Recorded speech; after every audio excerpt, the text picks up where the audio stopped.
Hello everyone, I'm Chef Smith here at the Los Angeles campus, and we're going to talk about the science behind cookies today. I want to talk about what happens if I change variables, which really affects the science in general, because there's thousands of different mixing methods and not one method is perfect, and there's nothing wrong with different mixing methods. One of the biggest pitfalls though is if you mismeasure. If I put too much fat in my cookies are going to spread. If I put too much flour, my cookies are going to bind up and they're going to be crumbly. But the mixing methods can change. We're going to do the classic creaming. And with creaming method, traditionally you start with a solid butter and it should be at a plastic consistency. It's not rock hard. If you change this variable and you go with a melted butter, it does give you a different effect. Not wrong at all, but a different texture and a different finish. Classic creaming is your solid fat, and then I'm gonna add my granular sugars. Classic creaming uses a granular consistency of sugar to create air pockets in my butter, and that helps with my leavening. So it's going to have a lightness to my cookie. When I start creaming, I wanna have my granular sugars and my butter together. We're gonna place this on our mixer.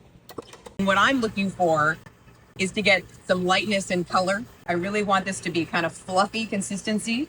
I have to be very cognizant that if I over cream this, it's going to affect the outcome of my cookie. If I crank this up on high speed, I might lose some of my sugar and my butter. If you look in here now, you can start to see it beginning to stick at the bottom of my bowl. I want to get air incorporated because anytime I'm incorporating a little bit of air, it's going to get lighter in color. You should be able to see this already lighter in color than when we first started.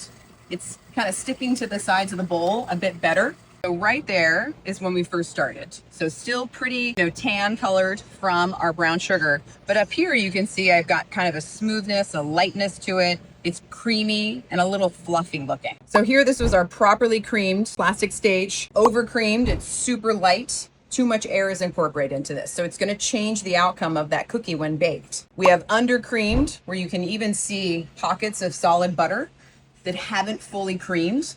And if you use melted butter. So if I melt my butter and start mixing, it's never going to give us that lightness. Don't ever get frustrated if your cookie doesn't end up looking exactly the way you wanted it to look. It may still be delicious, but maybe we need to think about, did I weigh everything properly? Did I mix it properly? Did I bake it properly? There's a lot of science behind it. Sometimes it takes a little trial and error, and there's nothing wrong with that. It's all a learning process.